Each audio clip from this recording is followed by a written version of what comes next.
Is it going? Thanks, Tori. Thank you very much. Do you want to click the latch down just so that even if someone tries to get in? Thank you very much. Perfect. We're done. All right. Yeah, we're now trusting that Tori's got it right, yeah. And it's not sort of going over my shoulder and you're not in it. I know. Right. Good. Okay.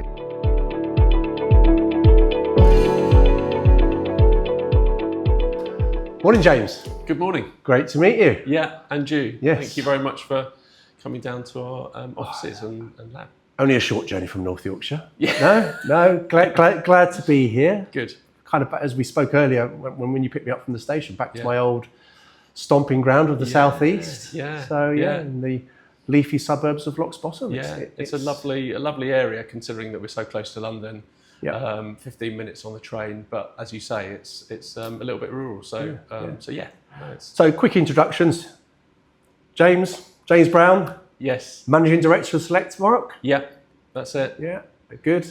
Pleased to be doing your first podcast. Yeah, absolutely. I'm quite excited actually. It's normally my colleague Claire that would be doing this, but I've stepped in. Looking forward to it. Yeah. Looking forward to it. Thank you very much for the opportunity. Yeah, good. And obviously our members know who I am, Neil Bravey, Commercial Director for the Hire Association Europe. So this is our 9th podcast. Wow. This all started a few months ago as a random idea, and we've got people queuing up now, desperate to have a podcast with us. And I feel very privileged then. Yeah, no, to talk about products because, your product is very niche. It's not necessarily talk about, hire equipment. So I think your product is very niche, and when we kind of get into the depths of the conversation, I think our members will soon realise what you can do for the hire industry from a security perspective. So Selectamark Security Systems, it's quite a mouthful. It is. Do you want to just give us a bit of a background of what you do, how it started, what was your career journey into it? Just give us, just so our members get an idea of what the business is about and where you came from, James. Yeah. So Selectamark was formed in 1985. So we are just celebrating our 40th year. Wow. Business was started by my dad back then, and my brother and I joined the business in 2002. So we've been with Selectamark for 23 years, but.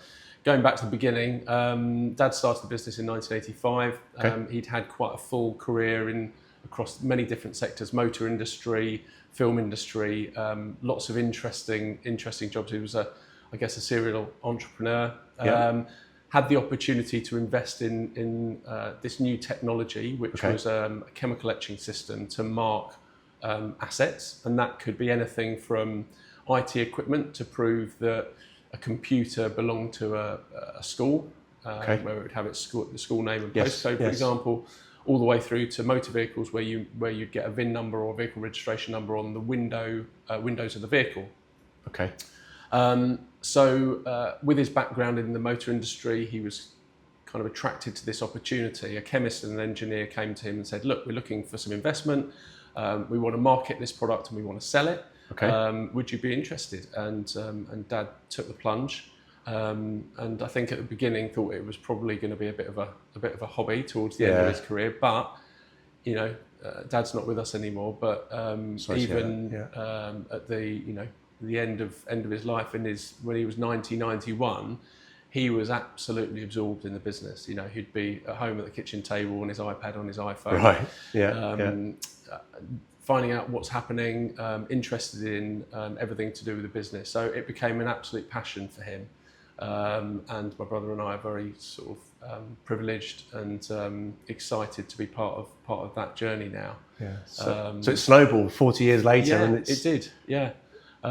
So we're here now, same location that Dad set the business up. Yep. We're actually now in 3 buildings. So when Dad started, we were in number 5 Locks Court, and we're now in number 1 and number 2 as well, as the business has grown.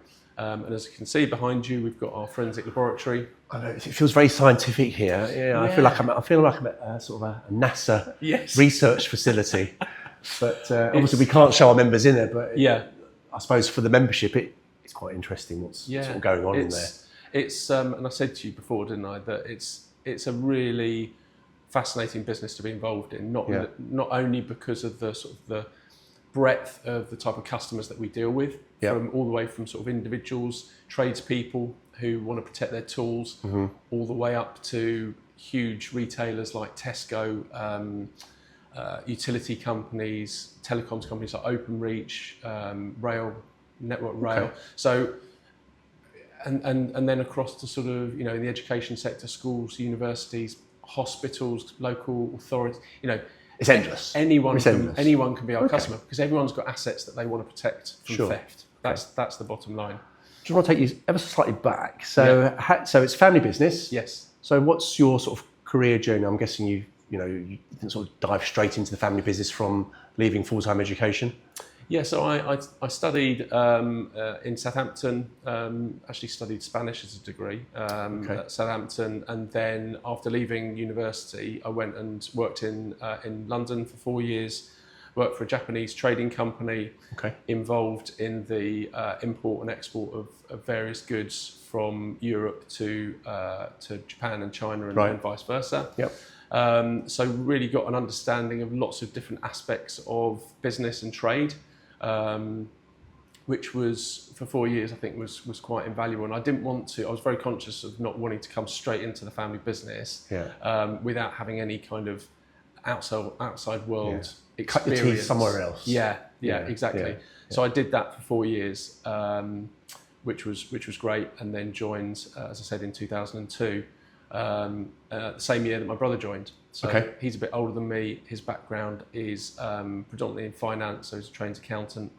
And so 2002, we started that journey of understanding what Selectamark was. We obviously had an understanding because it was Dad's business. Yep. And during the school holidays, we'd worked here as students and so on. But really kind of being thrown in, I guess, at the deep end and understanding all aspects of the business from... Well, I suppose that's the best way of doing, isn't it? Yeah. I mean, you could have gone to university and studied as a chemist and just dive straight in from day one, but you've come in not from this industry or from some sort of chemist kind of scientific background and literally learn at the coalface. Yeah, exactly. From grassroots all the way up to your position as MD. So learning about the industry, security industry, learning about...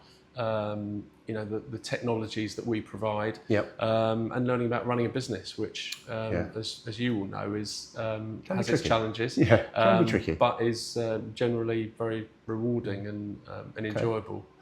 And I suppose at the very beginning, I talked about Lock's Bottom. That won't mean anything to anybody. No, so it's right. We're in Kent. We're in the southeast. We're in Kent. Yes, not far from Bromley. People may have heard of Bromley, but.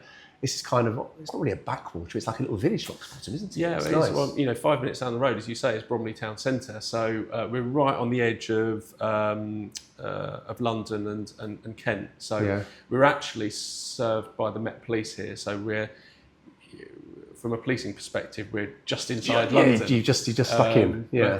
But we're based in Kent, and it gives us good access to rail, connections into London and beyond, and M25, etc. So good location. Glorious M25. Yeah. So size of the business, again, just for our members to give them a sort of an idea. We've talked about the family run aspect of it. So how many sort of people are sort of based from your Lock's Bottom facility? So we're about 20 people. Okay. And that ranges. I think over the years, and this was this filtered down from Dad in the early years of my brother and I sort of starting, wanting to be in control of as many aspects of the business as possible. Yeah. So although we're a small business, we've got our own web database developer. We've obviously got our own scientist working in the lab. The functions that you'd expect: sales, marketing, customer support, finance. But everything that we do now, we're in control of, which is a great position to be in. Yep. So we don't rely on third parties for database, for example, which is a key part of our offering. Of course. Come on to. Yep. Or even marketing and PR and things like that. So small business, but with very self-sufficient. Self-sufficient, yeah, and And I think often, I speak to people and they say to me, God, see you, on LinkedIn and things like that, and saw you at this exhibition and that exhibition. You guys are doing fantastically well. And I think we, from a size perspective, perhaps punch above our weight. And, people assume that maybe we're, a lot bigger than we are. And that's not to say that we're not. You're not small either, are you? We're not small either. You've got this position in the marketplace for security, and you're very well respected across many industries that you touched on. And we'll talk about that later on. Yeah. And obviously talking about the work with the police as well. So that's so that's key. So our members are going to want to know really what's it all about. How can you help them? Yeah. We've got some interesting stuff here that I'm desperate to for you to talk us through. Yeah.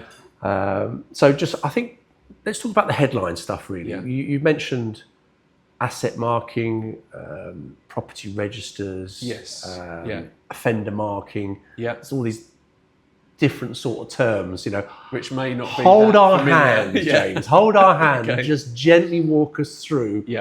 Really, what it's all about. What sits under that Selectamark banner? So I think as a business, we're into crime prevention. That is the key thing. We're trying to prevent crime, what the police refer to as acquisitive crime. So acquisitive crime will cover things like theft, burglary, robbery. So trying to prevent those type of crimes from happening in the first place. That is our key role here. Okay. In the instance of property being stolen, that's when we have to sort of step in and assist with the recovery or identification of property and recovery, working with the police.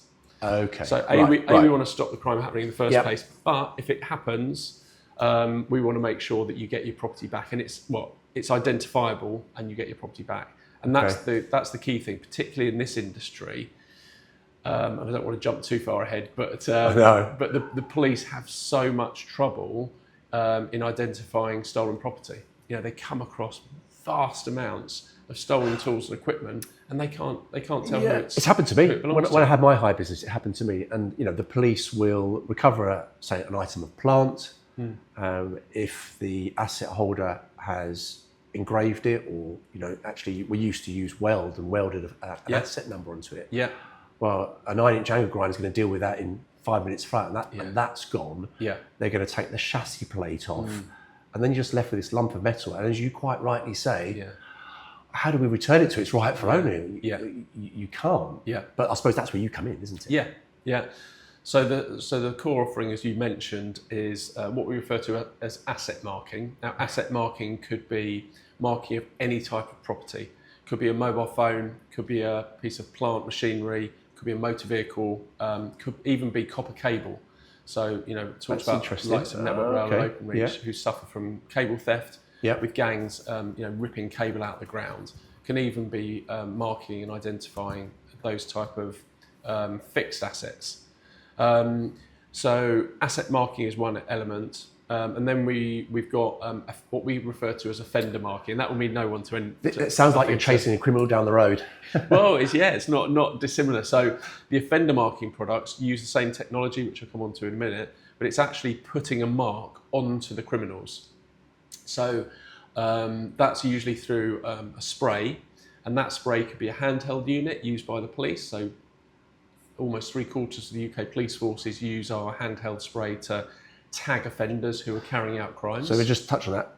3/4 of the UK police forces use your product. Yeah, and that's just a handheld spray. But yes, So it's a tried and trusted product which really assists the police in securing convictions, because when we're talking about spraying offenders, often, and this does link into the industry, but often they'll have, if they're on a motorbike, for example, they'll have a helmet on.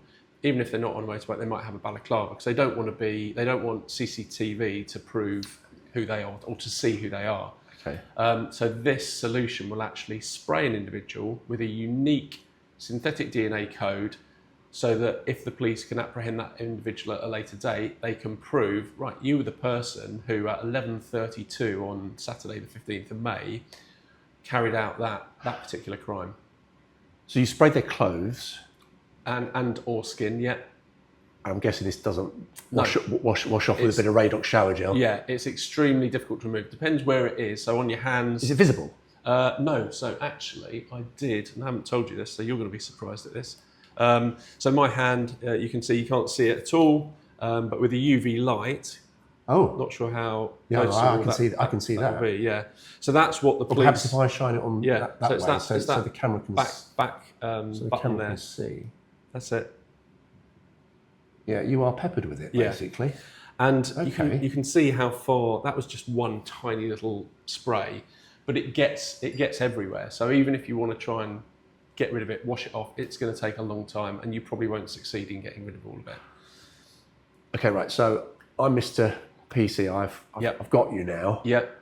We've put the UV light on you. Yep. We know that you've been tagged, sprayed. Yeah. What happens next?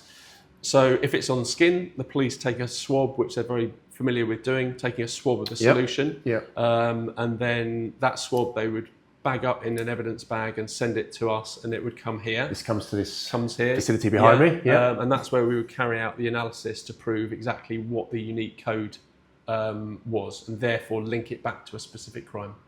That's good. Yeah, I like that. If it's on clothing, then send the whole item. Whatever it is, it comes to the lab, and we analyse it. So, and actually, this does link in quite nicely with what we're talking about, because what we want to do is create a level of fear amongst the criminal fraternity that says, if you see, selected DNA product in use, and that's what we're all about, is deterring the crime, and that happens through the use of warning signs. So if you see that the product's in use, and it could be signage like this, it could be, smaller stickers on toolboxes or on pieces of equipment. Even on somebody's van, if you're a builder and you had that on your van. Yeah. And I'm thinking of the time that when my premises was broken into our yard, they cut through the palisade fence. Yeah. It's all with hindsight, isn't it? Yeah. Had I had that front and centre on the side of the building, the criminals they know what this is, don't they? Let's be honest. Yeah. They know what this is all about. Well, that's it. I mean, the technology's been around for 20 years now, believe it or not. Okay. But even in the early days, we said, even if criminals haven't heard of selected DNA, those three letters at the end, DNA, they know what that is. They read about how DNA links them to crimes in the press the whole time. So even if they didn't have an awareness of selected DNA, putting that element of doubt in their minds, what's this DNA? Is it gonna, how's it gonna incriminate me? And with criminals, it's all about. Unfortunately, it's all about pushing them onto an easier target. If they're determined, it's pushing them onto an easier target. And if they think they're going to be linked to a crime, then they're going to steer clear of a particular premises or location. So that's the offender marking. Yeah. And that can also, whilst we're on that subject, it can also come in a fixed type spray like this, which originally we built for retail. So if you imagine a Tesco, for example, it's to prevent burglaries, i.e. out of hours attacks where they break in and steal stock, or robberies, so daytime robberies, which unfortunately are usually violent, have a huge impact on staff. Yeah. But this would allow the retailer or whatever the customer to deploy this spray, so it sprays individuals to link them back to a crime. So again, usually got a balaclava on, so not identifiable, but this will help the police identify them. So it's the same stuff that you sprayed on your hand is in there? Exactly. Okay. So started off in retail, but we found that there was a real requirement in the construction industry. Yeah. So either going into vans, so where people are breaking into vans, it will spray them as they break in, or into containers. So shipping containers where they're storing valuable equipment. Put one of these spray systems in, put the signage up, so hopefully it won't be targeted, but if it is targeted, they get sprayed. It's the classic, on a construction site, they think, right, okay, we'll put all the small tools into the steel container. Yeah. We'll then reverse a 3-ton dumper up to the door. they're not getting in. Yeah. They break in, steal saw straight through the side of the container. Yeah. Steal the kit. Yeah. So that's triggered by movement, is it? Or how? Yes. Okay. Yeah, exactly. Okay. It can be triggered in different ways. So it can be linked into the vehicle's alarm system. Okay. Much like it can be in premises, it can be linked into alarm system. But ultimately, it's got a PIR, so it's got a movement detector. Right. So that Okay. essentially, so it sprays at the right time. You don't want it to be spraying when, an individual is standing outside the container. You want it to be spraying as soon as they go underneath the spray. Yeah, I suppose it needs to be in a prominent position, doesn't it? Yeah. So if you had a hire depot, you're going to have that pretty close to the main doors where they're going to come in, and they're just going to get a face for that stuff, really, basically, aren't they? Exactly. Right. Okay. So it's giving police that evidence to secure convictions. Okay. And then sort of jumping back to what I think might be your next question, what is the core solution for this industry? Well, let's be clear. This is a massive problem Yeah. in the tool and plant hire world. Unpowered access, equipment theft is on the rise. Yeah. Our members are struggling and suffering because of it. Premiums are going up. The cost of equipment goes up anyway each year. It's just the inflation side of things. And criminals are getting away with it. Yeah. Yeah. So we touched on before we started our podcast today, just very briefly, just about the trying to deter them first and sort of scare them off with the signage. Yeah. But if they're brazen enough to still, plough ahead and break into your premises, break into your van, break onto a building site, what the consequences are. So it's, part of this podcast today is how can we help our hire members, because this is such a problem, James. And you know that. Yeah. It's such a problem. Yeah. And I think, so the core solution that we've got here is going back to the asset marking. So it's marking equipment, tools and equipment, so that they become far less desirable for thieves. So you're advertising the fact that you're using this product, but then if they are stolen, they can be identified and recovered. So that solution is, viewers will be and listeners will be pleased to hear, is very easy to use. Okay. And we've tried to price it at a price point that makes it what we hope is affordable. Okay. So, you could, in terms of the cost, you could be talking about, £1 an item. So to protect any hire equipment, £30,000 excavator. well, yeah, it's hopefully becomes a good investment, and that's what our customers come back and tell us, that it really is a good investment. So. Okay. So in the sort of the smorgasbord of the toolkit you've got here, what are we talking about? So I've brought with me a tool and equipment kit. Now this is a small version of what larger hire companies purchase from us. Okay. So the version for bigger customers who have got hundreds, thousands of items to mark is a bigger version of this. Okay. This one, as it says on the box, will mark about 50 items. Right. So. Okay. Tradespeople, this is perfect for tradespeople. People with white a van, man. Yeah, with a van, with expensive equipment in. This will allow them to mark all of those items and give them the warning signage to help them not become a victim of crime. Okay. So the solution inside contains, and again, this is one to mark 50 items, so it's a smaller version of what you get. I feel like this is a science class now. Yeah. This is going to get ready. technical. Yeah, okay. Bottle of a liquid, which is essentially like an adhesive. It's a very hard-wearing adhesive. Yep. And it comes with an applicator that you give the bottle a good shake, dip the applicator in, and then you brush it onto the items that you're going to mark. Now, if you're talking about a small cordless drill. Yeah, cordless drill. Yeah. Then you probably want to put about, 3 or 4 marks on that. Okay. The idea being that if the police come across this item, scan it with a UV light, they want to be able to quickly and easily find a mark. So again, going back to the UV light, which is how the solution is found. I've just got a card here. You can see it really stands out, with the UV light. It really stands out. It almost looks 3D. It pops out. It does, doesn't it? Yeah. So that size of mark if you're talking about a cordless drill, is probably what you would use. So and it looks like it's. Oh, you can actually feel it. Just about, Just about, can't you? The key thing, and this is all part of the instructions for use, but the key thing is that you're putting that solution, so you dip your applicator in, you're putting that solution into grooves and crevices and what we sort of refer to as hard to reach areas. Yeah, you don't want to put it on the handle where it's going to get worn away eventually. Exactly. Yeah. And the other thing is that by putting it in those hard to reach places, even if you've got, and we don't really find this, but even if you've got a criminal who's clued up to the technology and they try and remove it, there'll always be traces left. You never get rid of it all. No, you'll never get rid of it all. So actually, a flat, smooth surface is not the place to mark something. You want to mark it in those hard to reach areas. Okay. Right, so just so I'm clear, so you've marked that onto an asset. Yep. This is then a unique bottle. Yep.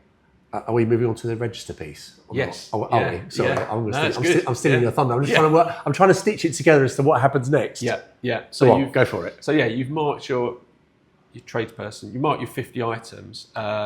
Put a mark in different areas. If it's a larger piece of equipment, then you might mark it in sort of 8 to 10 areas. Let's say. Okay. But it's all about making it easy for the police, difficult for the criminals. Yeah. So once you've done all your marking in the kit, you get what we refer to as a membership card. Right. And that's linked to that bottle. That's linked to the bottle, so it's got its own unique code. Yeah. We give the customer this what we call a PIN number. It's like a first time password. Okay. So they go onto our database, Secure Asset Register, secureassetregister.com.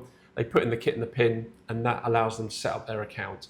So that means that in the event of the police recovering property, it can be linked back to that owner. So that's the two key things, or three steps, shall we say, are marking the items, registering, and then the third bit is putting the warning signage on. Ah, right. So I suppose that's going to be hard for our members to see, but there is a small. It's a small version of that, essentially. Okay. Yeah. But that would be ideal for a pistol drill, circular saw breaker. Yeah. Exactly. All that stuff that kind of ends up in car boot sales, and hopefully the police are going around and seeing a person that's selling half a dozen power tools. They just go and shine their light over it. Hang on a minute. Yeah, exactly. Is there some success stories there? There probably is. Yeah, is there? Absolutely. And we're seeing in the tools and equipment space, we're seeing more and more. I think there was probably a time, 2 or 3 years ago, where particularly tradespeople actually were getting really fed up with what was going on. What's their livelihood's gone overnight, isn't it? Yeah, it's just gone. Exactly. And they felt that they weren't getting the support from the police to recover their items because lots of them knew where they were being sold. So I think there's usually two avenues. Online, eBay's marketplace, whatever it might be, or and that's what we're seeing so much of these days is car boot sales. Really that's easy, classic, isn't it? Really easy place to shift stolen tools. Yeah. But I'm pleased to report that the police are really ramping up their efforts to stop tool theft in the first place, but also to secure convictions from those people who are carrying out the crimes and those people who are handling stolen goods. So at the car boot sales, they're doing raids at the car boot sales. Yep. So that, as you said, they'll go in UV light to try and find markings and to prove ownership. Yeah. Because we hear absolute horror stories from the police of going into locations, could be a car boot sale, could be a lock-up somewhere.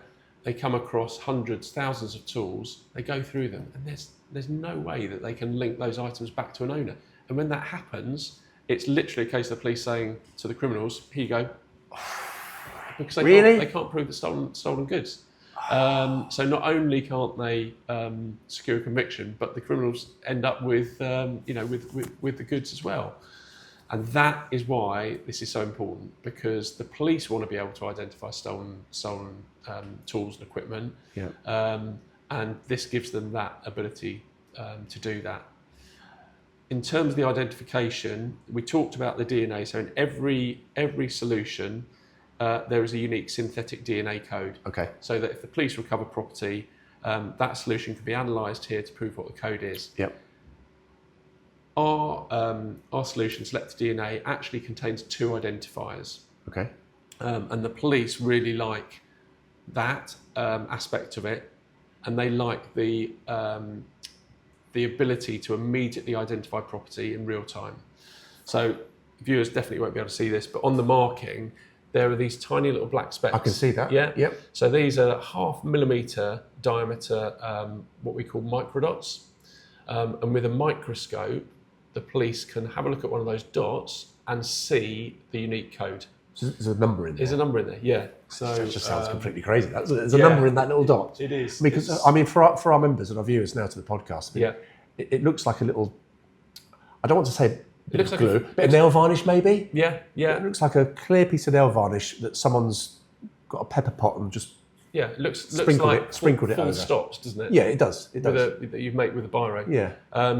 But incredibly, the unique code and our website address is printed on each of those dots. So the police can actually look at the microdot. Yep. Right, this is code number XT12345. Yep. And then they can go to the database, log in with their secure police login details. Yep. And this can be done either on the website or on the police app, which police officers have access to.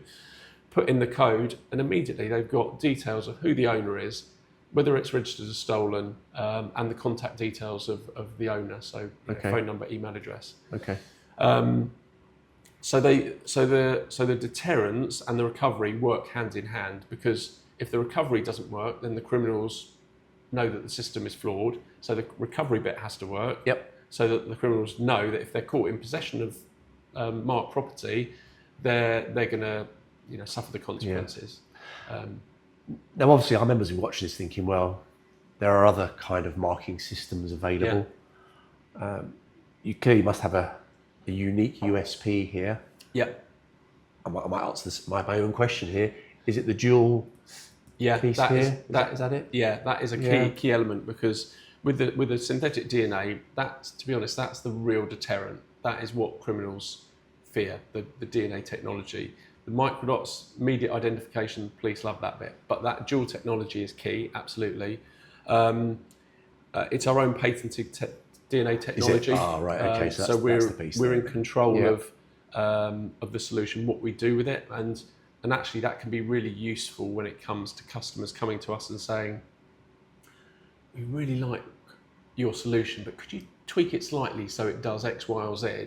And we can respond to that. So I think OpenReach is actually a really good example. We've worked with them for many years now, and products that we've developed, there's probably, I can think of at least half a dozen that we've developed in response to OpenReach saying, could you just kind of tweak this slightly? Yeah. So being in control of the product and the technology is really useful. Okay. Another key element is this. So I'd love to show our members it, but we can't. Yeah, no, so they can see there's a laboratory behind me. Yeah, so the forensic laboratory is, and this is the key thing, it's accredited to ISO 17025. Okay. And it is compliant with the Forensic Science Regulators Code of Practice. Okay. That bit is really, really key, because what it means is that if evidence ends up in court, the evidence is deemed to be robust, impartial. So essentially, it can't be thrown out. It can't be thrown out. It's bomb-proof evidence. Yeah.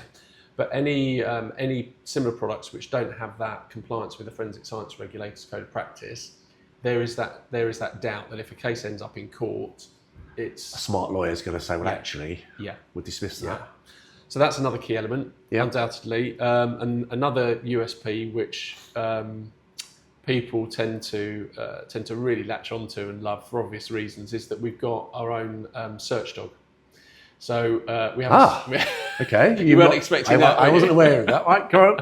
Right. So we have, and this is to assist both the police and organisations. So we've helped Network Rail, OpenReach, many police forces, National Crime Agency, etc., where we provide a search dog capability. Okay. So that car boot sale is probably quite a good example. If you've got a tarpaulin with 500 tools and equipment going along with the UV light, it can be time consuming. Yeah, of course it is. Yeah. But with a search dog that's been trained to sniff out the solution, it's extremely quick.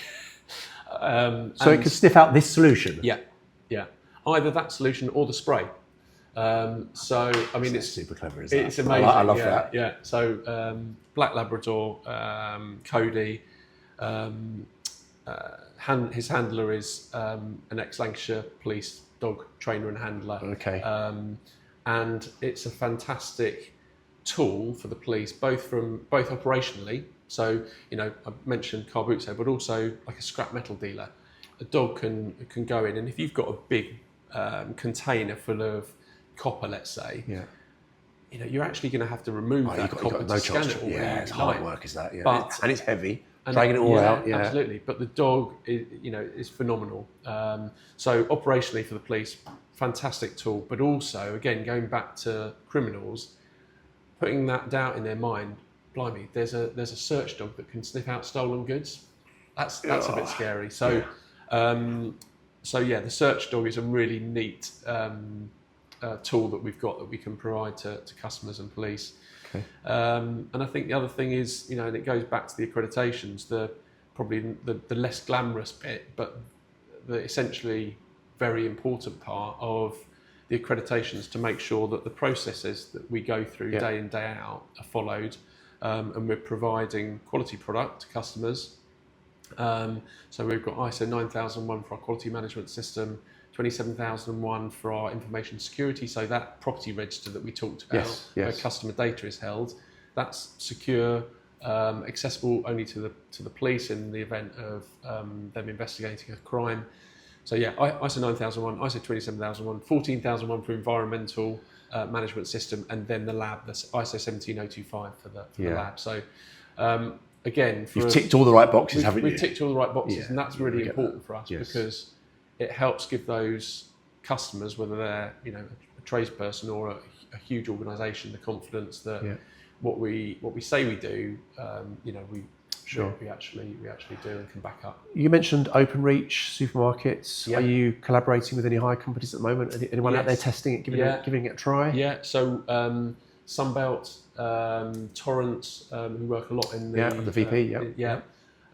So they've adopted the technology and they're having really good success with it in terms of preventing theft, and then there are a number of others that are sort of in the pipeline. Of course, and hopefully we'll be starting to use the product very soon. And then we work directly with construction companies, so the likes of Balfour Beatty, Vinci, High Speed 2 project. We do lots of work on protecting valuable assets that not only cost a lot to replace, but also, it's a big disruption if these organisations have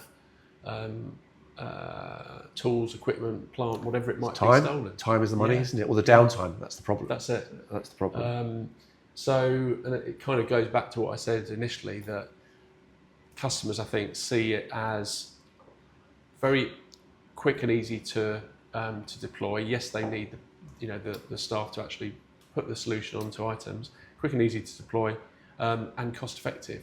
And it's a really good, and having worked in the security industry for over 20 years, we talk about it being a layered approach. Yes. And I think this is one of those layers. Nothing's gonna prevent a theft from happening on its own, but it's that layered approach. So it's it's CCTV, it could be man guarding, it could be tracking technology. This is another layer just to make it as difficult as possible for the thieves to target. Well, it's just trying to break that chain from the theft to the car boot sale to an auction website where things are being sold off. If you can break the chain, and if our members can adopt this technology, just purely by over time, more and more hire companies using it, those thefts are going to reduce. Yeah, it's pretty obvious, isn't it? Thefts are going to reduce, and the police are actually going to be coming across more marked items. And we get a buzz when property gets returned to the owner. It's working. Yeah, we know it's working. But actually, the police do as well. Yeah. They want to be able to put these organised crime groups behind bars. Well, it's demoralising, isn't it? If they know they're getting away with it, they're laughing at the police because, well, you can't trace it back to the owner, so I've won again. Yeah, exactly. And that's the piece. You've got to just cut that off completely. That's it. And the police element is really important as well. And I think I mentioned it briefly, but training for the police is key because police forces will be equipped with UV lights as standard. The Met Police is a good example. Every single Met Police officer has that UV light. One of these UV torches, which is a great step forward. But nevertheless, it's that training element. So we're going into police forces, into Scottish Police Scotland's College of Policing, to deliver training not only to new recruits but also frontline officers, scenes of crime officers, anyone who's going to come into contact with the solution. So that's from a investigations perspective, but also back at the police station in property stores and custody suites where property and criminals are coming in marked with selected DNA. They need to know what to do, use the UV light, but also when they come across it, what's the next step? Taking the sample, sending it to us, or simply using the microscope to identify from the microdot. So that police relationship for us is so important in the total package that we provide. Have you got any success stories you're happy to share? Yeah, absolutely. And again, it's sort of, there's two elements to it. There's the recoveries, and there's the prevention. I guess I'm pleased to say that we get more of the prevention than the recoveries. You've just got to stop it from happening, haven't you? Absolutely. So, I mentioned Balfour Beatty. They were having, and it's well publicised, but they were having a huge problem with theft of their surveying equipment, very expensive equipment. They used selected DNA, marked over, I think it was over 6,000 pieces of surveying equipment. And since implementing the technology, they've had 0 thefts, and they were suffering. I don't know what the rate was, but they were suffering from tens, hundreds of thousands, maybe even more than that pounds worth of losses. From something so simple to it is just so simple, isn't it? And then on the other side of things, the recoveries, anything from types of tools and equipment that tradespeople use, being able to return them to the owners, and we've had some fantastic results there. Testing equipment from OpenReach that'd be expensive. Been recovered from car boot sales and identified thanks to selected DNA. Surveying equipment, not for Balfour Beatty, but for other customers, being returned to them because of the technology. So those bits are really, because the prevention is what we want. It's the most important bit, but it's the recoveries where you get the buzz. Buzz from that's it. Because people don't. Nailed another one. I don't think people expect to get property back. No. But this is enabling them to achieve that. Okay. Any new innovations coming? That you're allowed to talk about. Yes. So I kind of mentioned the fact that because it's our own technology, it's our own database. We're able to react quite quickly. We're a relatively small organisation. We can be quite nimble and kind of react to customer needs. So the DNA technology, we're constantly bringing out new products, whether it's solutions to mark, as I mentioned, copper cable. Whether it's different versions of the handheld spray, potentially relevant for your audience, but more relevant for victims of domestic abuse, for example. Right. So a spray that's small enough to go into a woman's pocket or handbag to give them that peace of mind that they've got a solution to mark and incriminate somebody who is attacking them. And we've had some really amazing results on preventing serious attacks on individuals using that product. So that's a relatively new development. And then with the marking of tools and equipment, we now have. So we've talked about the solution to mark the synthetic DNA solution, which has got the microdots in. And again, it's kind of reacting to what customers are telling us. But customers said, and the police said, what would be really nice is, as well as having the ID in the adhesive and the ID on the microdots, it's having a visible ID on a label to put onto things like batteries, rechargeable batteries. So expensive. Very expensive. Absolutely. Now. Very expensive. And very, very simple to sort of. So that's like a little small sticker, is it? Yeah. So these are very durable, tamper-resistant security labels with a QR code. Okay. So and as you can see, they contain. Help. This is what happens when you hit the age that I've hit. But yeah. You've got the unique ID, but if you scan the QR code, it takes you to our webpage, and if it's a member of the public scanning it, it tells them whether it's registered as stolen or not. But it also, if it's the police scanning the item, gives them details of who the owner is. So a really quick and easy way to identify who the registered keeper is. Show that up to the camera a bit closer, really, but they are. So those now come in some of our kits where customers want that visual element as well. And we can provide larger labels, which we do for construction companies and hire companies, to put, as well as the unique ID, we can put an asset number on there. So you were talking about sort of putting asset numbers onto items so that you can maintain an inventory or an asset register as well. Sure. Okay. So that's a relatively new development, and then other things which are coming in the next few months, which we haven't kind of talked about publicly, but we'll be launching at events coming in the next 2 or 3 months. So I think from our members, there's certainly a need, as we touched on at the very beginning of the podcast. Yeah. Theft is on the rise. Recovery of equipment not so great. Yeah. But if our members adopt this approach, prevention. As you say, it's a layered approach. That's the first thing. But in the event that you've got some, criminals that ignore the sign and go for it, and the equipment's recovered, we can get it back to its rightful owner. Yeah. And the cost is actually quite minimal, really, isn't it, in the grand scheme of things? Yeah. So for our members to contact you guys, obviously you're on the website. Yep. Selector. DNA.co.uk. Okay.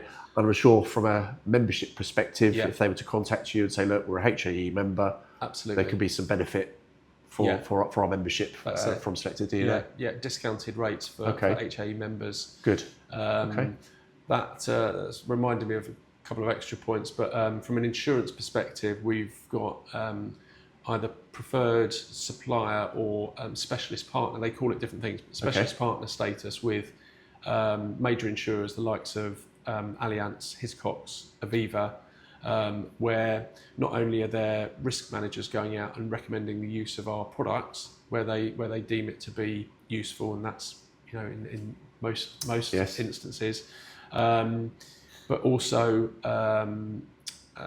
again giving their customers the ability to save some money on their policy, on the premium, or on the product itself. So we win. So yeah, absolutely. And then the other thing which came across my mind, which I've made a note of, but I haven't had a chance to refer to, and it goes back to the USPs actually. And this one is a bit more difficult to prove in a conversation. Okay. But customer service is really key for us, and speaking to our customers, I think would kind of back that up. But we really try to provide the best possible customer service. So not only is that sort of that initial contact from us and giving the advice and recommendation that we feel would fit for the customer, but it's also the after sales support, it's the police support, so bringing the police into any investigations which the customer might need to do, and the training. But that, I think if you speak to any of our customers, that's probably one of the first things they'll talk about, is having great customer support. And as I say, it's easy to sit here and say that. Well, it's that family business element though, isn't it? Yeah, I think so. You're very present in the business every day. You're in all areas of the business. Yeah. I'm sure if a member wanted to speak to you as the MD, you'll speak to them. Absolutely. So it's that's like, you're right. You're right to talk about it. Yeah. I know it's hard to measure on a podcast. Yeah. But it's right to talk about it. No, and we really, really care about that aspect of the business. Yeah. And Claire, who I think we mentioned, yes, could have been here doing the podcast, but she's up in Liverpool today. She's a brilliant first point of contact, and has got such a good insight now into the world of construction and hire companies, and really, I think is learning every day, but really understands what their needs are and what their pain points are in terms of. Well, I know Claire's been working with Mark Bradshaw, Yeah. who looks after our crime portals, our public affairs officer. So he he and Claire are working together. Yeah. So it's the HAE collaborating along with Selectamark. Yeah. For the greater outcome for all of our members. Yeah. So, Yeah. And all our members need to look at that crime portal. They need to upload incidences they have onto our HAE crime portal. But knowing for us as the HAE that we've got Selectamark on our side, it goes full circle. Yeah. I've sat here and we had our discussion before we started the podcast and looking at your products. I made a mistake in my business. I should have had that. Yeah. I know that looking back now, when we had a bad spate of yard thefts, just this, I'll hold it up again because it is quite important. That would have stopped it. Yeah, as you say, there is a very good chance. Yeah, that would have stopped it. Let alone the marking, but I would encourage our members to contact James and his team at Selectamark, because you've got a comprehensive kit. We've got to battle the equipment theft. That's it's a pandemic across the industry. Absolutely, and it's not just tool and plant hire. Yeah, but here's a solution. Yeah, here is this layered approach solution. Yeah, which I'm very impressed with. Good. Very impressed. I'm pleased to hear that. And as I said at the beginning, I really appreciate the opportunity to kind of highlight what we do to hopefully help your members. It's important, which is what why we're here, isn't it? Good. Yeah. James, really enjoyed today. Thank you very much. Yeah. Okay. Thank you. Right. Cheers.